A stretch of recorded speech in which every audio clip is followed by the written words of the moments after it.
إن الحمد لله نحمده ونستعينه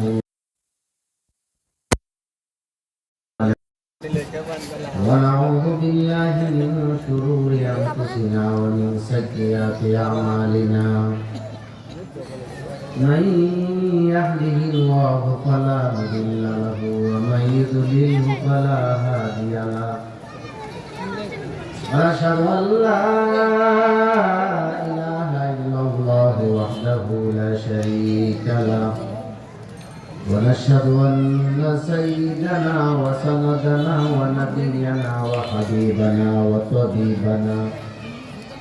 وطبيب قلوبنا ومولانا محمدا عبده ورسوله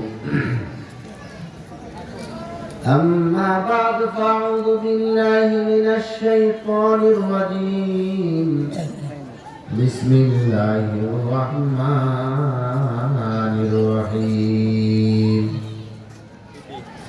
وإذ يمكر بك الذين كفروا ليثبتوك أو يقتلوك أو يخرجوك ويمكرون ويمكر الله والله خير الماكرين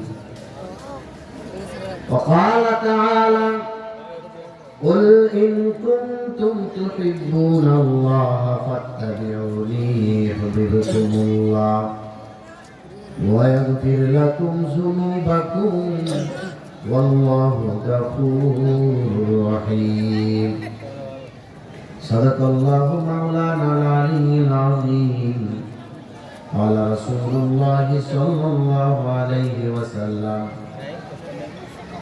خيركم من تعلم القرآن وعلمه أو كما قال عليه الصلاة والسلام من تشبه بقوم فهو منهم أو كما قال عليه الصلاة والسلام اللهم صل على سيدنا ومولانا محمد صلى الله عليه وعلى آله وأصحابه أجمعين بلغ العلا بكماله كشف الدجى بجماله حسنت جميع خصاله صلوا عليه दुनिया में जो काज कर रहा है सब कुछ में बाकी था होने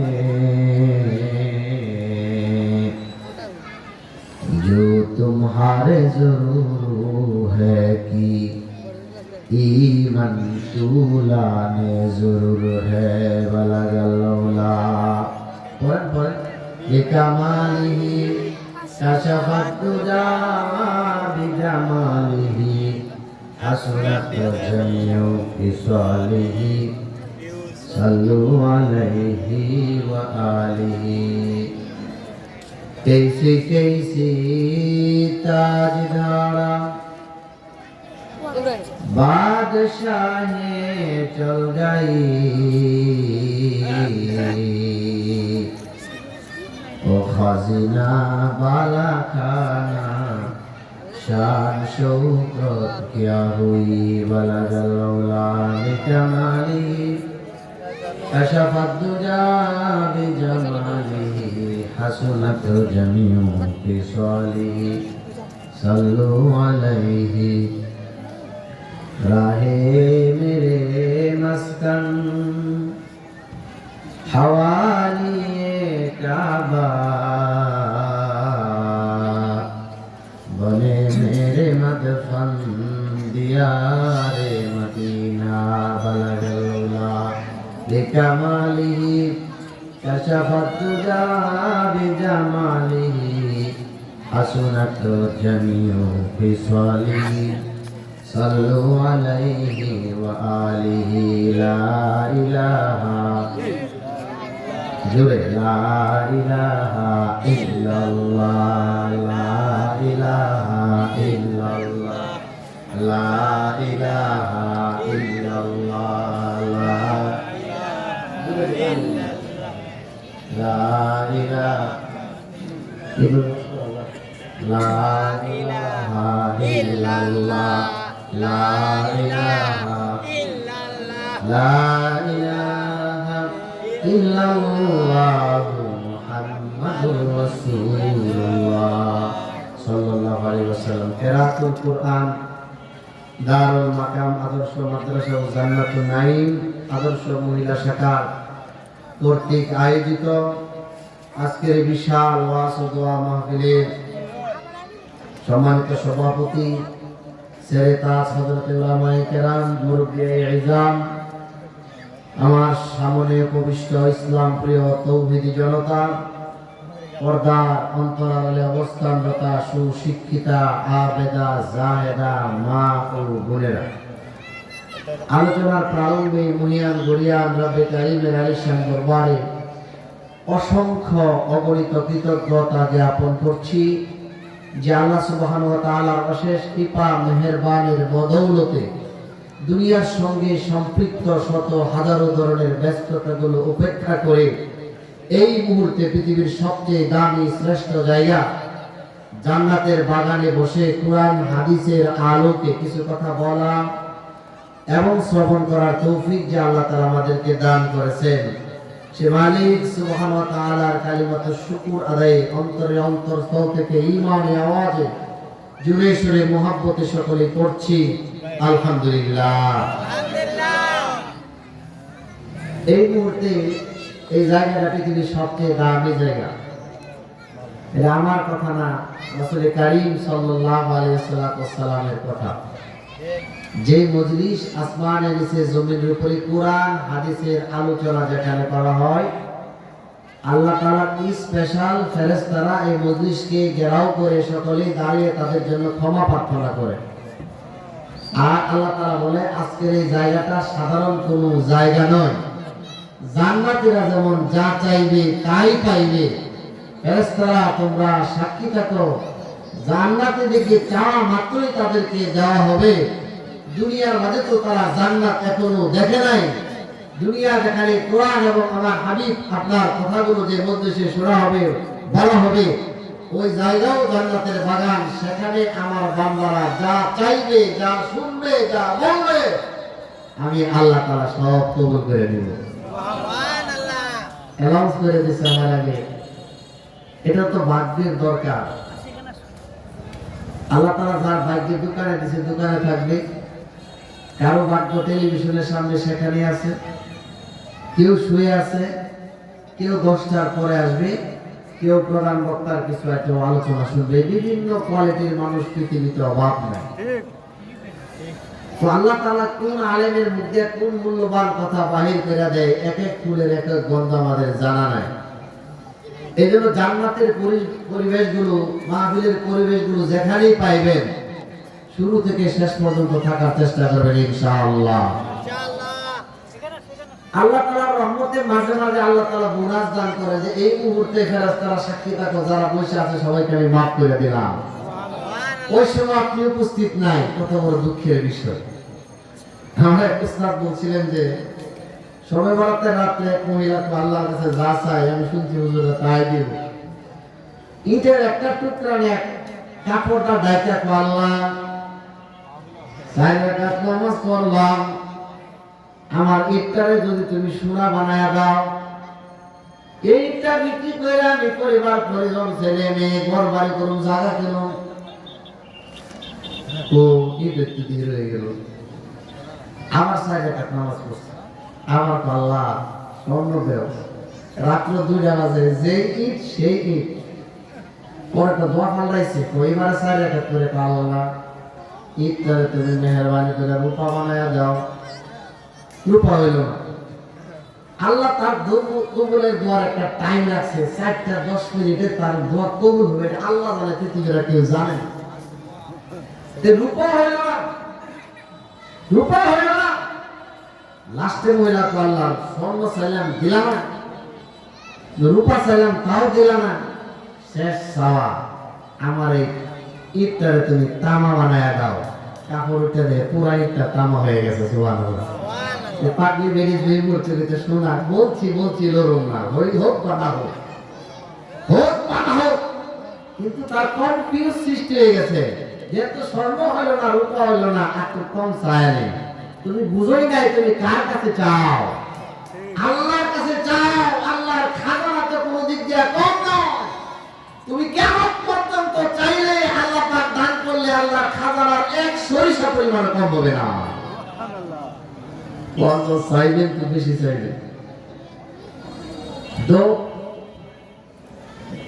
চাষ তুলে বসা, দোকানে বসা, রাস্তায় ঘুরিয়া, মেলায় ঘুরিয়া আল্লাহ থেকে ক্ষমা নেওয়া যায় না, ঠিক কিনা? এক ইংরেজি বেচারা বক্তব্য দিছে তার আবেগ দিয়া। ইংরেজি ট্রান্সলেটটা দেখি সম্পূর্ণ কোরআনের তরজমা। এটা আবেগ একটা ইংরেজি বক্তব্য দিতে বলেন, some people thinks that the success depends in life. কমিয়া ঘরে বসে বসে আর বালিশের উপরে মাথা দেয়া, লেপের নিচে শুয়ে শুয়ে কি তুমি দুনিয়া ধনী হইতে পারবা? আল্লাহর রহমত পাইবা, গুনাহ মাফ পাইবা? It is not completely fake. কথাটা ভুয়া, হাও কথা। আল্লাহ দিবে, তবে দেওয়ার নেওয়ার পরিবেশ সৃষ্টি করতে। That is the matter of his own fate. তোমার ভাগ্য পরিবর্তন করার দায়িত্ব তোমার। সবকিছু তুমি পরিবর্তন করতে পারবে না। হায়াত মত কখন কোন জায়গায় কিভাবে যুক্ত হবে পৃথিবীর কেউ জানে না। কিন্তু তোমার সাথে ভাই কোম্পানির চাকরি করে 8 টাকা পাস করছে, 1 মাস পরে হাজিরা বোনাস। সে বলে আমিও তো পাস করলাম, বলে তোমার পাঁচ আর তার পাঁচের মধ্যে ব্যবধান, তুমি সময় মতো পাস করো নাই, হাজিরা বোনাস থেকে মারুম। এখন গেলে যদি 3 ঘন্টা কাঁদো, কমপ্লায়েন্সে বলবে হাও কান্দার কোনো দরকার নাই, বাইরে হও। কোম্পানির রুলস 30 দিন যে ঠিক টাইমে ইন আউট হবে তাকে হাজিরা বোনাস দেওয়া হবে। তুমি রুলস মানো নাই, তোমাকে দেওয়া হবে না। আল্লাহ একটা সংবিধান সূত্র দিয়েছেন। এই রাস্তায় তো রহমত, এই রাস্তায় তো বরকত, এই রাস্তায় শান্তি, এই রাস্তায় মাগফিরাত। উল্টা রাস্তায় সারা দিন চললেও মাগফিরাত পাইবেন না, পাইবেন না? বলেন পাইবেন না, পাইবেন না? আপনার ভাগ্য আপনি পরিবর্তন করাইতে পারেন নাই। আপনি ফ্যামিলি নিয়ে দেশের জন্য এত নাচানাচি করেন কেন? শান্তি চাই, শান্তি চাই।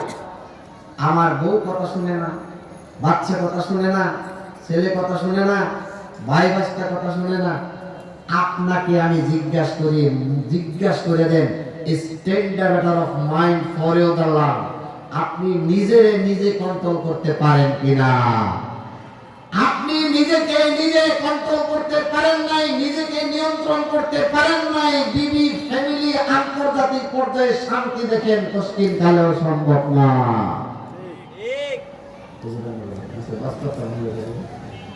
পারেন?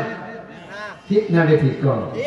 এখন এটা কি এক তুমি করে দাঁড়ায় জিজ্ঞাসা করেন, আপনি নিজেরে জিজ্ঞাসা করেন যে আমার গুনাহ করতে মন চাইছে, এটা কর। কিন্তু যুদ্ধ করে ওই জায়গা থেকে নিজের ফিরে আনতে পারছে, যদি আনতে পারেন আল্লাহ কসম, তাহলে আপনি সত্যিকারের মুমিন।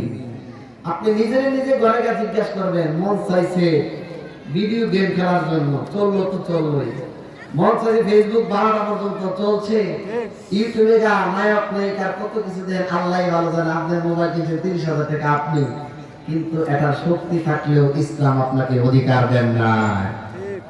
এখন আপনি নিজেকে প্রশ্ন করেন, আমি মুসলমান, আমার পরিচয়, আমার লিডার মুহাম্মদুর রাসূলুল্লাহ, আমার ধর্ম ইসলাম, আমার রব আল্লাহ, আমি আল্লাহকে রব পায়া খুশি, মুহাম্মদকে নবী পায়া খুশি, ইসলামকে দ্বীন পায়া খুশি, এত সুন্দর সংবিধান কোরআন পায়া আমি খুশি।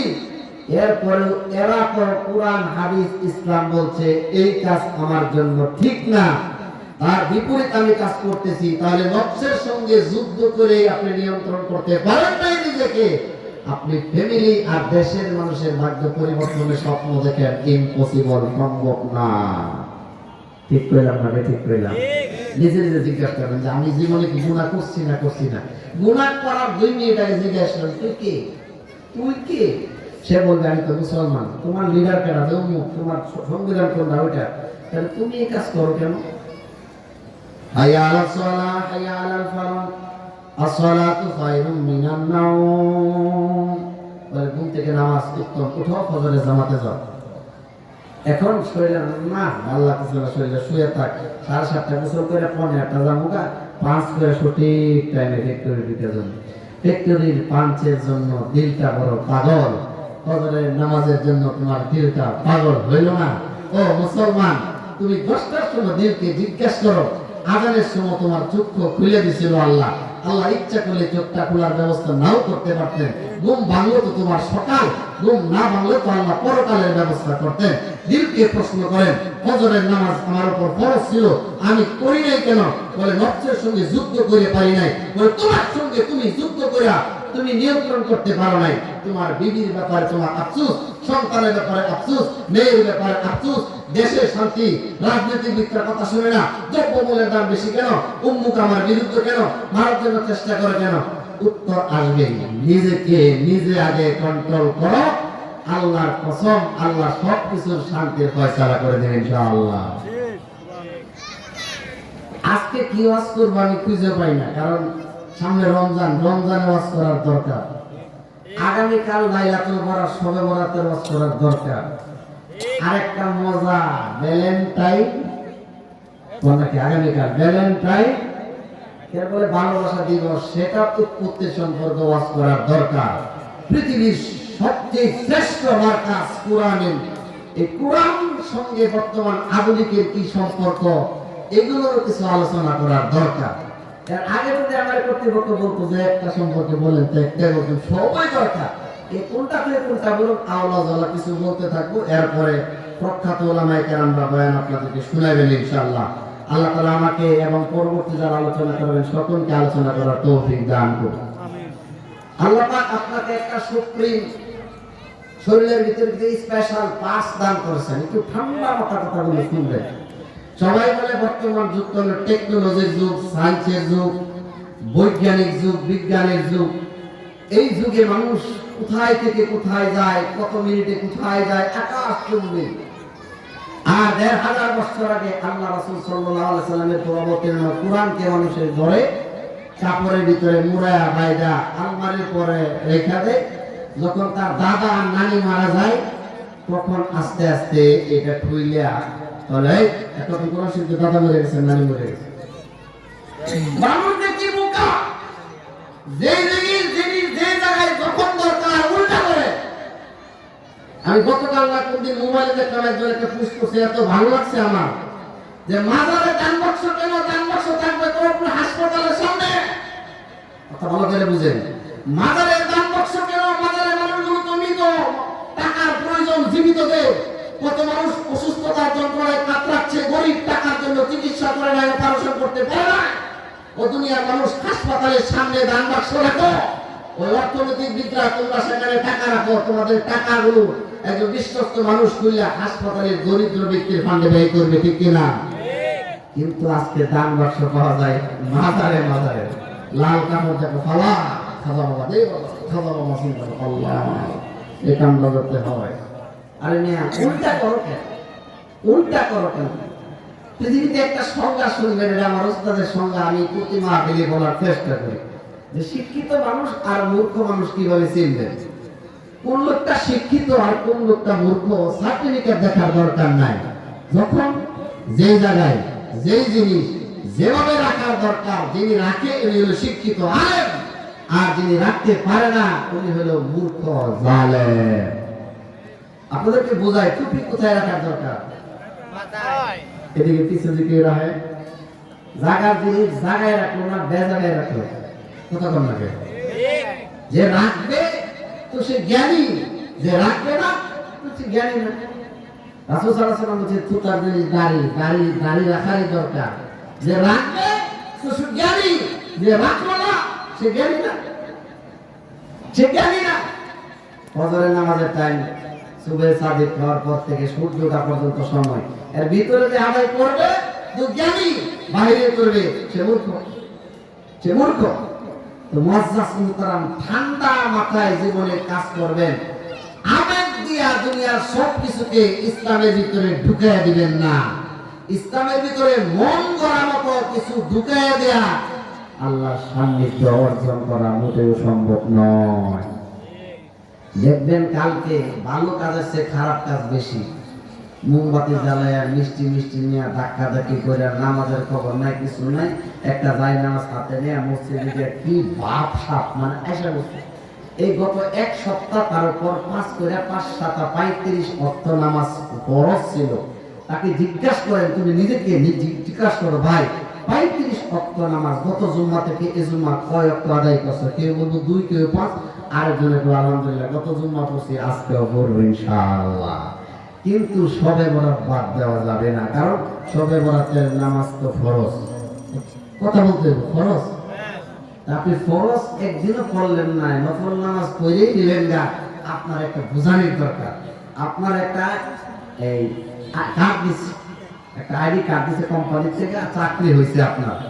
এখন কোম্পানি কি করলো, 4টে আইডি কার্ড দেওয়ার পরে 1 মাস পরে যা লাইনে দাঁড়াইলেন, এই টাকা দাও। বলে কিসের টাকা? বলে না স্যালারি দিবেন না। তো কোম্পানির লোক এসে বলল, ও তুমি তো 1 মাস আগে জয়েন দিই, একদিনও ডিউটি করে নাই, ঠিক আছে 10,000 টাকা নিয়ে যাও। দিবে? দিবে? মারামারির সম্ভাবনা আছে, কারণ তোমার তো বেসিকই নাই, আসলই নাই, তোমার ডিউটি নাই, তুমি টাকা পাইবা কোথায়? আরেক বছর ঠিক আছে, ঠিক আছে, আমি একদম ঈদের সময় সরাসরি বোনাস আনার জন্য, ঈদের সময় বোনাস আনতে গেল, ভাই সবারে বোনাস দিবেন, আমারে বোনাস দিবেন না। বলে তোমার তো মূলই নাই, শাখা নিয়ে টানাটানি। আমার এক মুরব্বী বলছিল বাড়ি জুড়ে চাকরি নাই, 3 দিনের ছুটি কাটা। বলে তুমি তো বেসিক আসল টাকারই মালিক না, তুমি বোনাস পাইবা কোথায়? বোনাস তো তখনই পাইতা যখন বেসিকের মালিক হইতা। 5 ওয়াক্ত নামাজের কোনো খবর নাই, শবে বরাতে গিয়ে আল্লাহ করলে আল্লাহ মাফ করেও দিতে পারে, কিন্তু সংবিধানে বলে তোমার কাজটা শিক্ষিত কাজ করো নাই, এটা মূর্খের কাজ করা। জায়গার জিনিস বেজায়গায় রাখছো, এটা comprise theory, there is no indicated search of line, এটা তোমার আসল সূত্র অনুযায়ী চলে না, এটা মূর্খতার একটা বহিঃপ্রকাশ। আর আরেকটা জিনিস খুব মজা, এই যুগোপযোগী কিছু কথা বলার দরকার। আপনি আজকে জরিপ করবেন না, মোবাইলে 2 দিন পরে সার্চ দেবেন, আজকে মনে হচ্ছে প্রায় প্রায় জায়গায় জায়গায় ঈদুল আজহার মতো গরু বাইন্দা রাখছে। ঠিক পেলাম?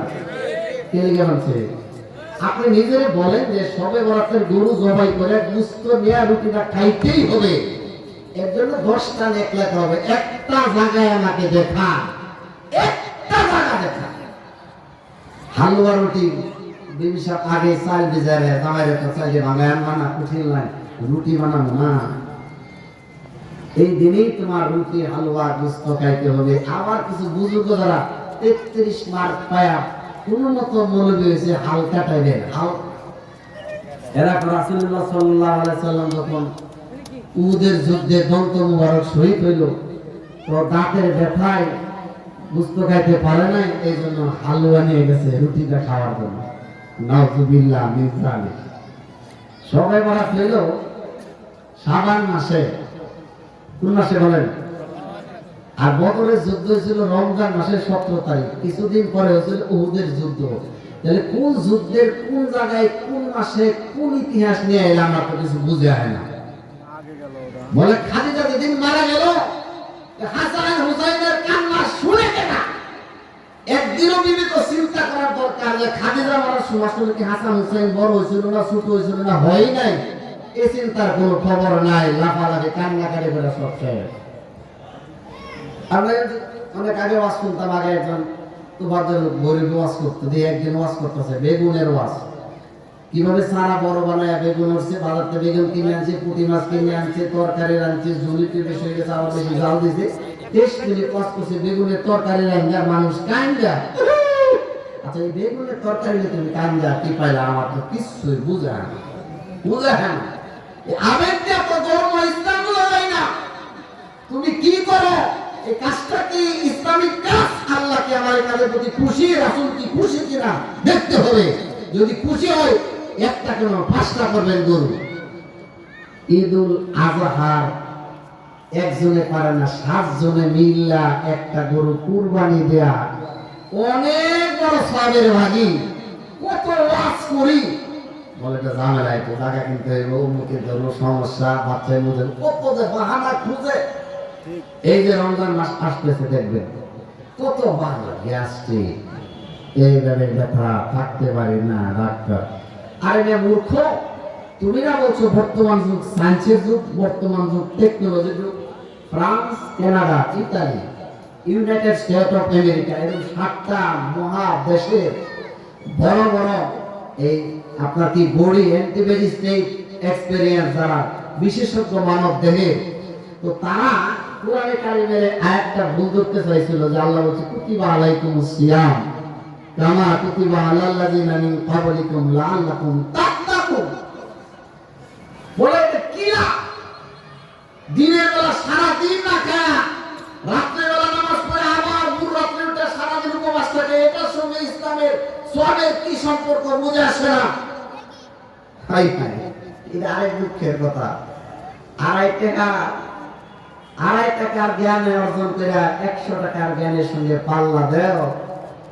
আরে না, তুমি অটো রিক্সা চালাও, অটো রিক্সার ওজন কন্ট্রোল করো, তুমি কন্টেনারের সঙ্গে রাস্তায় পাল্লা দিও না, এক ধাক্কায় 40 দরজা খাদে পড়ে যাইবা।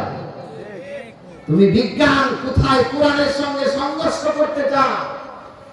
এখন বিজ্ঞানে বলে যে উল্টা পাল্টা করি মানুষে ভুল করবো, একটু ভুল পর্যন্ত যাওয়ার সুযোগ দেওয়া হোক।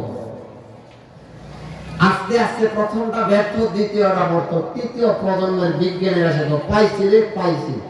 এরা খুব জ্ঞানী মানুষ মুসলমানেরা, শরীর সুস্থ রাখার জন্য যে কাজ করে এদের মতো জ্ঞানী পৃথিবীতে আর কেউ নাই। সুবহানাল্লাহ বলে। জ্ঞানী সার্টিফিকেট আমরা পাই। আল্লাহ জ্ঞানী কে? তো মানুষ যে সমস্ত খাবার খায় স্টমাকে গিয়া এগুলো সেলিং সার্কুলেশন হয়, মানুষের দেহে যখন প্রবেশ করে খাবারের কিছু ওয়েস্টেজের কিছু অ্যাসিডের গ্যাস পাকস্থলীর চতুর্দিক দিয়া ব্যাকটেরিয়ার মতো ছত্রাকের মতো আকার ধারণ করে। এই ছত্রাক থেকে মানুষ আস্তে আস্তে পেপটিক এবং ডিউডেনামিক আলসারের সম্ভাবনা, কেউ বুক ব্যথা, কেউ পেট ব্যথা, কেউ গাড় ব্যথা, বিভিন্ন গ্যাস্ট্রোলিভারের সম্পন্ন হতে হয়। সবচেয়ে বড় ট্রিটমেন্ট হলো তারা যদি অন্তত 3 থেকে 72 থেকে 80 ঘন্টা প্রতি মাসে 80 ঘন্টা স্টমাককে ব্যায়াম করাইতে পারে, না খায়া কন্ট্রোল করাইতে পারে, 1 মাসে 3 দিন, 12 মাসে 36 দিন বা 32 দিন, তাহলে আশা করা যায় সে এই দুইটা মহা ব্যাকটেরিয়ার রোগ থেকে পরিত্রাণ পাইবে। এখন আরেকটার দিকে তাকায় বলে এই থিওরি মুসলমানরা পাইল কোথায়? ওরা ঠিক 12 মাসের 1 মাস 30 দিন পর্যন্ত সারাদিন না খেয়ে থাকে।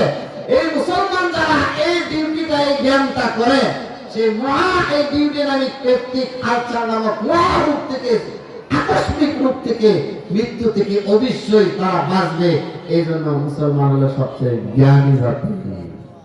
আচ্ছা, তারা আমাদেরকে সুস্থর জন্য, জ্ঞানীর জন্য, বাহবা দেওয়ার জন্য থিওরি দিছে। আপনারা সুস্থর জন্য, জ্ঞানীর জন্য, বাহবা দেওয়ার জন্য রোজা রাখেন না, আল্লাহর হুকুম পালন করার জন্য।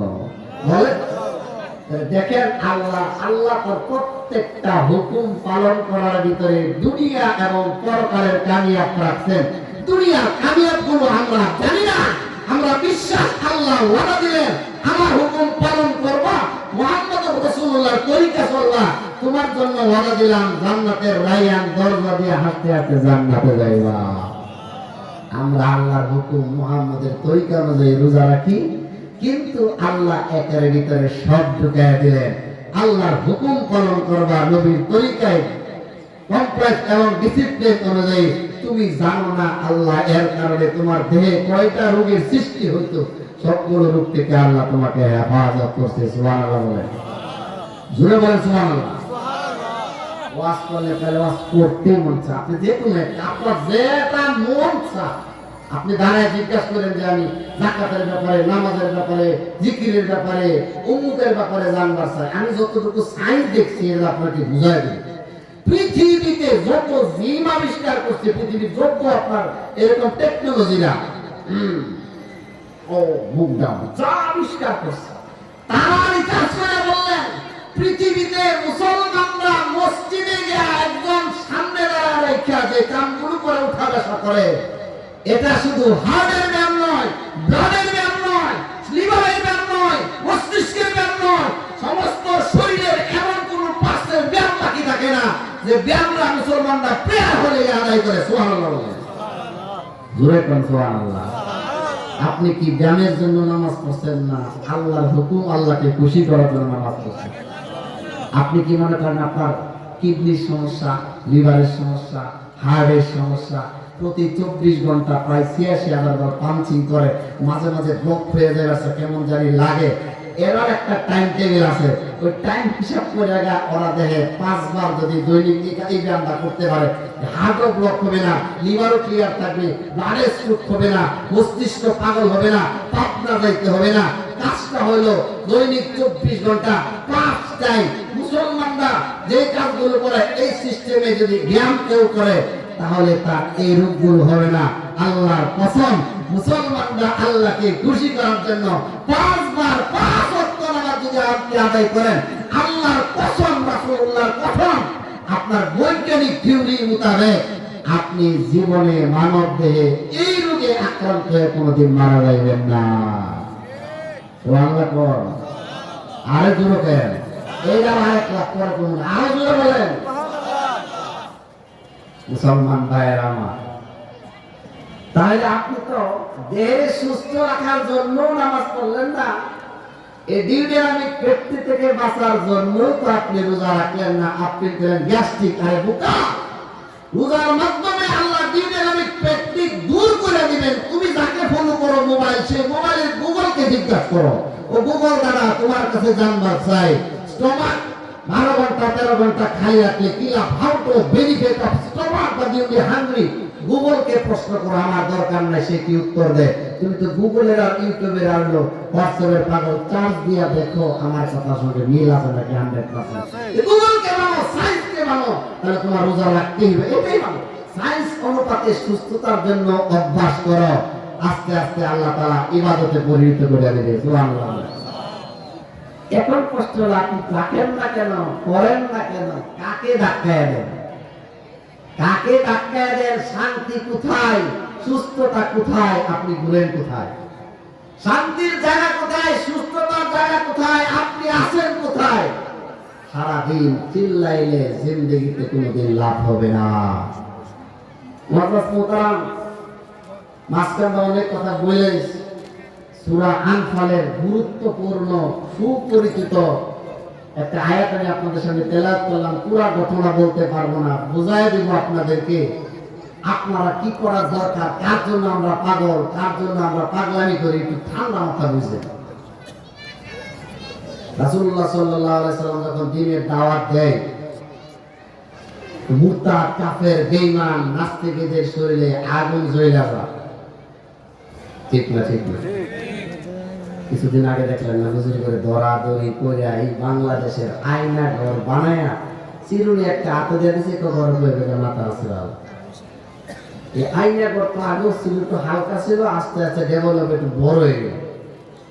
জেলখানা আগেও ছিল, জেলখানায় ঢুকাইতো কাদেরকে বলে, জেলখানায় ঢুকাইতো ভালো ভালো মানুষগুলোকে ধইরা, আর খারাপ মানুষগুলো তো রাস্তায় টেন্ডারবাজি করবে, আর সভ্য নম্র ভদ্র মানুষগুলো তো জেলখানায় থাকবে।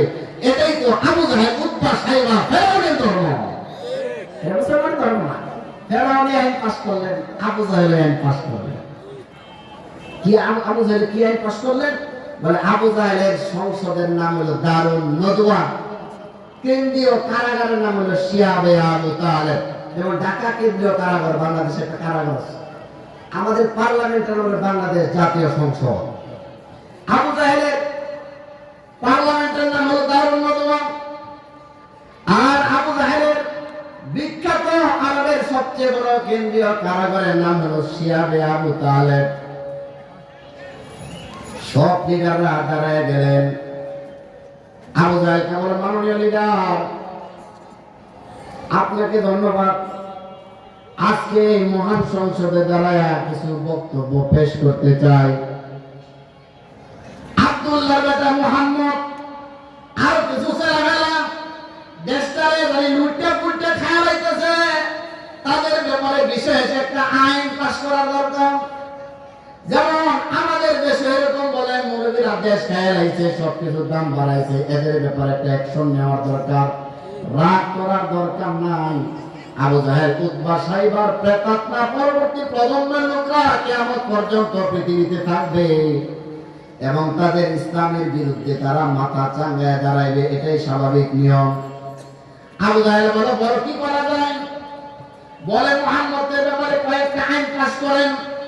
মুহাম্মদের ব্যাপারে কি আইন পাস করা দরকার? সংসদে সবাই যখন ঐক্যমত্য পোষণ করলেন, ওই আইনটাই কোরআনের কারিমে আল্লাহ তাআলা সুন্দরভাবে তুলে ধরলেন। ওয়াইদিয়াম কুরবিকাল্লাযীনা কাফারু, কাফেররা সেদিন ষড়যন্ত্র করে আইন পাস করার জন্য সুপ্রিমে নয়, জাতীয় সংসদের মাঝে তারা বিল পাস করার জন্য, আইন পাস করার জন্য বসে গেলেন যার যার চেয়ারে। লিউসবিতুকা, মুহাম্মদ আপনাকে হয়তো তারা বন্দী করে দিবে। এক নম্বর আইন, মুহাম্মদকে জেলখানায় বন্দী করা হোক। দুই নম্বর আইন, আও ইয়াকতুলুকা, মুহাম্মদকে জবাই করে হত্যা করে দেওয়া হোক। তিন নম্বর আইন পাস করলেন, আও ইখরিজুকা, অথবা মুহাম্মদকে দেশান্তর করে নাগরিকত্ব ক্যান্সেল করে আরেক দেশে ট্রান্সফার করতে হবে। দেখেন, কোরআন তো পড়েন না, এমন কোন কিসসা কাহিনী দুনিয়ার সঙ্গে মিল্লায় আল্লাহ বলেন নাই, কিন্তু স্টাডিজ করেন। দেখেন শব্দগুলো কি ব্যবহার করছে। লিউসবিতুকা, মুহাম্মদকে বন্দী করে জেলখানায় ঢুকানো হোক। আও ইয়াকতুলুকা, অথবা মুহাম্মদকে হত্যা করা হোক। আও ইখরিজুকা, অথবা তার নাগরিকত্ব বাতিল করে মক্কা থেকে বহিষ্কার করে বাইরে কোনো রাষ্ট্রে প্রেরণ করা হোক। ওয়ায়ামকুরুনা ওয়ায়ামকুরুল্লাহ, আল্লাহ বলে তোমরা মক্করবাজি করো, ষড়যন্ত্র করো। ওয়ায়ামকুরুল্লাহ, তোমাদের মক্করবাজির ব্যাপারে আল্লাহু খায়রুল মাকিরিন, তোমাদের এই ষড়যন্ত্র মক্করবাজি লাস্ট পর্যন্ত টিকতে পারবে না, এটা আমি আল্লাহ প্ল্যান করে দিলাম। শাইখুল হাদিস বুখারী শরীফ পড়া, রমজানে সেহরি খা, মাদ্রাসার মোতামিম চেয়ারে বসে নিছে, পিছনে আসা পুলিশ এসে ধরে ধরে তাদেরকে জেলখানায় ঢুকিয়ে দিল। কিছু মানুষকে আয়না ঘরে ঢুকিয়ে দিল। প্ল্যান করছে আস্তে আস্তে জেলে ঢুকাবো, তারপরে ইঞ্জেকশন মারো, লাস্টে সুটকি বানাইলাম। আবু জাহেলের তিনটা প্ল্যান আর এদের তিনটা প্ল্যান মিল, কারণ ওই শিক্ষায় শিক্ষিত হওয়ার কারণে তাদের প্ল্যান আর এদের প্ল্যান একরকম, আর সুশিক্ষায় শিক্ষিত হওয়ার কারণে তাদের কলিজার মধ্যে বাধা লাগতো। আজকে ওরা কি অপরাধ করলো, অপরাধের কারণে তাদের এত শাস্তি, ঠিক কিনা? খারাপ লাগতেছে? খারাপ লাগে? আমার বুঝেন ঠান্ডা মাথা। প্রথম আইন পাস করে, এই আজকে আমার যদি দেশ থেকে দূর করে দেওয়া হয়, হত্যা করলে উপায় আছে?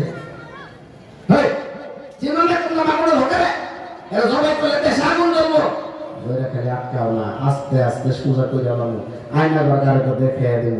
ঠিক আবু জাহেল, উতবা, সাইবারা বলল হত্যা করা যাবে না, দেশান্তর করা যাবে না। দেশান্তর করলে আরেক জায়গায় গিয়া দাওয়াত দেয়া, সেখানে রাষ্ট্রপ্রধানেরা নেতামি করবে। দেশান্তর করা যাবে না। হত্যা করলে আরবের মাঝে আমাদের একটা দুর্নাম হবে, মানুষের আন্দোলন সৃষ্টি করবে। দরকার নাই, লিউসবিতুকা পাস করে দিলাম, জেলখানায় ঢুকায় দাও।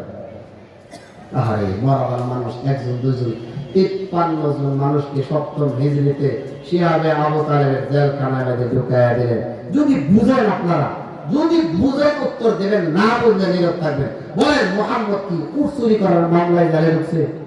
কোনদিন দুম্বা ঢাকায় নিয়ে গেছে না? রাস্তায় কোনদিন টেন্ডারবাজি করছে? কোন নারী নির্যাতন করেছে? কারো মাথায় কোনদিন বাড়ি দিছে? আপনারা শেষ পর্যন্ত উত্তর পাইবেন অপরাধ একটাই, আল্লাহর কথা। রাসূলুল্লাহ কেন মানুষের সামনে পেশ করে? অপরাধের কারণে। একজন ভালো, একজন সম্পন্ন মক্কার সবচেয়ে আলী, উনি জেলখানায়, আর নাস্তিকরা দরাসোয়ার বাইরে। দেখেন, দূর যে করে তার খবর নাই, আর যার অপরাধী না তার ব্যাপারে যত মামলা মোকদ্দমা ঢুকিয়ে দিলেন। ভালো মানুষের মহব্বত খারাপ মানুষের দিলের ভিতরেও থাকে। আমি দেখছি এক বেচারা জীবনে নামাজ পড়ে না, রোজাও রাখে না, আপনি তার সামনে কোন কোরআন শরীফ একটা লাথি দেন, কত বড় সাহস! সে দূরের অথচ সে কোরআন শরীফ পড়তে পারে না, তার দিল কোরআনটা মানুষ খরচ কইলে খেয়াল, কারণ সে যতই খারাপ হোক এই কোরআনের ভালোবাসার নূর আল্লাহ তার অন্তরে ডাইলা দিছে। এখন মুহাম্মদ জেলখানায় যারা বাটপার কাফের এরাও খালি তো দূর পার্টি করি তাতে কি আইজা এমন ভালো মানুষ জেলখানায় সত্যি আমরা সিটার বাটপার বাহিরে এই ব্যাপারে কি করুন? উপায় আছে, শেখ হাসিনা জানলে মন্ত্রিত্ব থাকবে না, উপায় নাই, যা তো খালি তাই করে হুতায় আবার টিপমারে চলতেছে নীরব বিপ্লব। 1 বছর, 1 বছরের ভিতরে খারাপ মানুষ যায়, কেউ দুধ নিয়ে যা, কেউ খেজুর নিয়ে যা, কেউ জুস নিয়ে যা। মোহাম্মদ সাল্লাল্লাহু আলাইহি সাল্লাম শুকায়া সাহাবীগুলো শুকায়া পায়খানা ঠিক মতো হয় না, কসলারের সঙ্গে ব্লাড আসা শুরু করলো, মানুষগুলো দলে দলে কিছু খাবার দেওয়া শুরু করলো। আরেক ছাগল দেখো আবু জাহেল বলে আজকাল সংসদে আরেক আইন পাস করার দরকার। বলে কি আইন? বলে মানুষ যেভাবে খাবার নিয়ে যেতেছে এরা আবার সুস্থ হয়ে যাবো, এটা হতে দেওয়া হবে না, নিরাট আইন পাস করেন। আবু জাহেল বলে আইন পাস করে হলো যারা মোহাম্মদকে দেখতে আয় এরা অ্যারেস্ট, যারা মোহাম্মদকে দেখতে আসে। আচ্ছা বলেন তো এটা কোন সংবিধানের আইডিয়া নিজে নিজে বানাইতেছে? আচ্ছা বাংলাদেশে কি এমন কোন সংবিধান আছে যে আগে তৈরি চলে না, নিজে নিজে বানাইছে? নিজে নিজে বানাইছে। সংবিধানের মধ্যে অপরাধীদের জেলখানায় কখন নিতে হবে, কিভাবে নিতে হবে, কি খাওয়াইতে হবে সব লেখা আছে, সব লেখা আছে। আমরা কেউ খাত্তাব অপরাধীরা বন্দি করলেন জেলখানায়, রাত্রে খাবার খাইতে বসলেন তো চোখের পানি ছেড়া অর্ধেক রুটি মানে এভাবে সিরার করে চোখে পানি বাড়ি। আহা, বিবি সাহেব জিজ্ঞেস করেন কাম দেন কে? বলে আমি তো দুটা লোকের জেলখানায় বন্দি করছি, এরা কি রাত্রের খাবার খাইছে না খাইছে না জানি না, আমি আগে তাদের খোঁজ খবর নিয়ে আসি। সুবহানাল্লাহ বলে আর জোরে বলেন না, নেতার আসতেছে কথা বলবো।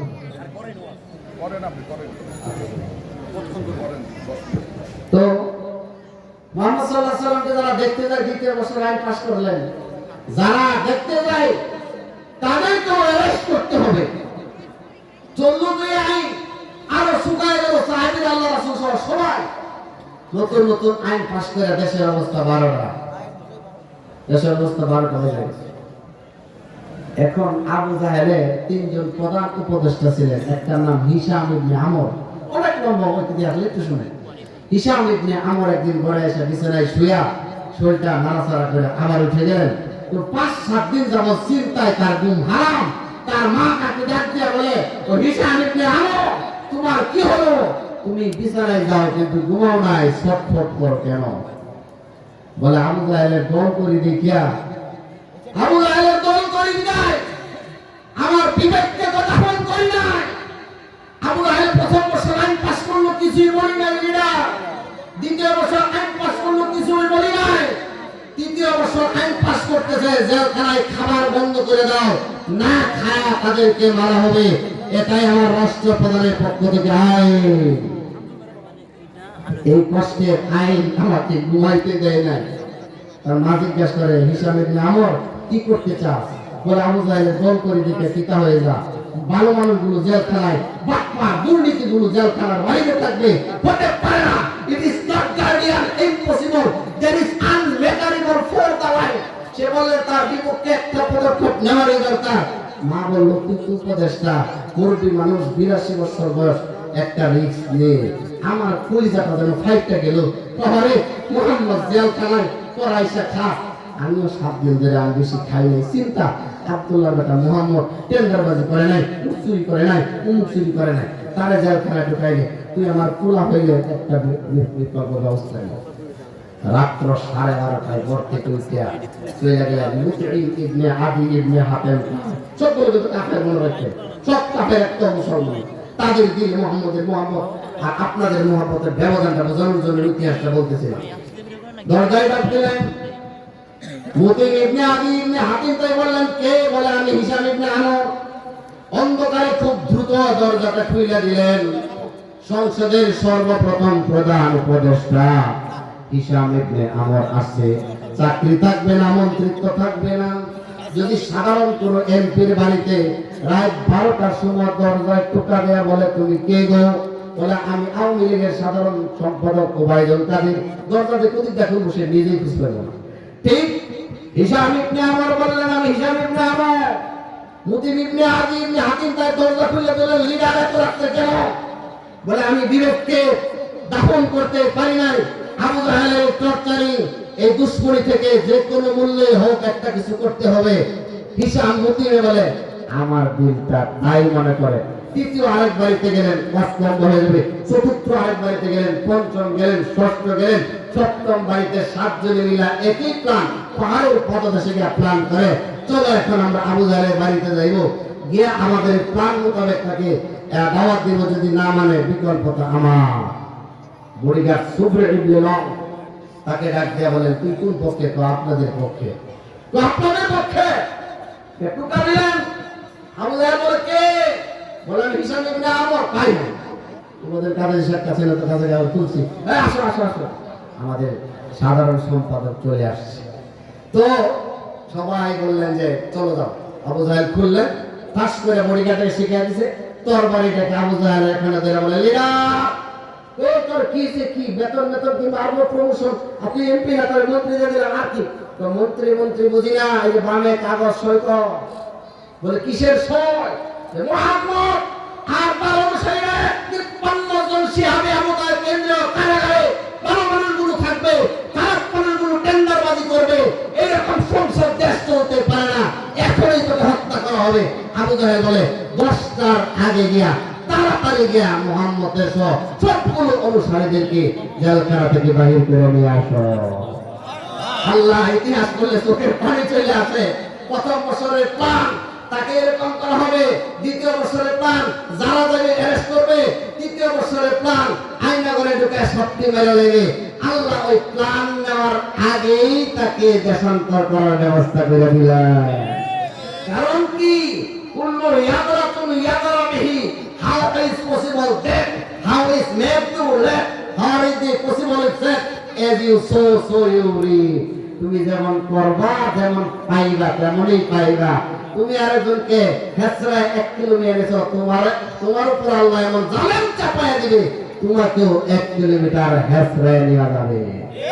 বড় ভাইজান কথা বলছে, ভাইয়ের বক্তব্য দেয় মাঝে মাঝে, কি নির্যাতন, কি অপরাধ, কি টেন্ডারবাজি, কি চুরি করলো, মানুষ ভুল থাকতেই পারে। অপরাধ আমি আওয়ামী লীগ করি না, এটাই আমার অপরাধ। আপনাদের অপরাধ কি? বঙ্গবন্ধুকে ফুটপা করেন না, দোয়া করেন না, মূর্তি ভাঙার বিরুদ্ধে করেন কেন? এটাই আমাদের অপরাধ। মুহাম্মদের গোমরা চুরি করে নাই, তার অনুসারীরা হাওড় চুরি করে নাই, টেন্ডারবাজি করে নাই, দ্বীনের দাওয়াত দেওয়ার কারণে, নির্যাতন নিপীড়িত হওয়ার কারণে শেষ প্ল্যান নিয়েছিলেন। এখন মুহাম্মদকে হত্যা করার প্ল্যান কনফার্ম। ঠিক আমাদের উপরও জালেম বাদশারা প্ল্যান নিলেন, আস্তে আস্তে ঢুকাও, আস্তে আস্তে খাবার কমায় দাও, শেষ মুহূর্তে এত সালের আগে কুল্লু খালাস মাফি মুশকিল, সব শেষ করে দেব, এটাই আমাদের প্ল্যান। কিন্তু আল্লাহ বলে, ওয়ায়ামকুরুনা ওয়ায়ামকুরুল্লাহ ওয়াল্লাহু খায়রুল মাকিরিন। তুমি যেমন ষড়যন্ত্র করো, তোমার ষড়যন্ত্রে নস্যাৎ করার জন্য আমার আল্লাহই যথেষ্ট। সুবহানাল্লাহ বলে, আর জোরে বলেন সুবহানাল্লাহ। মুআজ্জাজ মুহতারাম, তাহলে মুহাম্মদের প্রেমের পাগলে কাফেরের দিল কাঁদে, আমরা তার উম্মত হইয়া আমারও তার ব্যথায় ব্যতীত হতে পারি না। গোস্ত গরুর গোস্ত নিয়ে টাক্কাটাকি করতে করতে কাম সারা, হালুয়া রুটি নিয়ে বরকতের রাত এমনি চলে যাবে।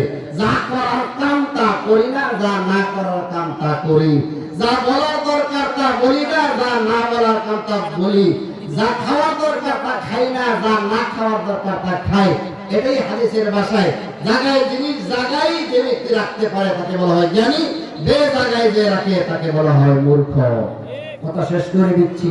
আল্লাহ পাক সবচেয়ে বড় বলছিলাম, শরীরের মধ্যে স্পেশাল কিছু পার্টস দান করলেন, এক একটাকে এক একটা স্পেশালিস্ট দায়িত্ব আল্লাহ তাআলা দান করলেন। চোখকে বললেন তোরে এমন পাওয়ার দিলাম, কানকে দিব না, কানকে বললে তোরে এমন দিলাম, নাককে দিব না, নাককে বললে তোকে এমন দিলাম, জিহ্বাকে দিব না, জিহ্বাকে বললে তোরে এমন পাওয়ার এক্সপেরিয়েন্স দিব, সর্বোচ্চ পিএইচডি ডাক্তার তোকে আমি দিব না। একে বলা হয় পঞ্চেন্দ্রিয়।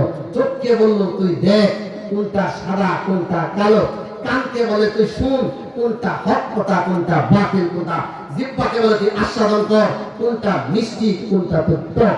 এখন জিহ্বার কাজটা যদি সাময়িকের জন্য চাকরি ডিউটি করেন, যে তুমি কানকে বলে ভাই ভাই একটু দেখো তো মিষ্টি নাকি এটা কি জাল নাকি, কানে কি জিহ্বার কাজ পারবে?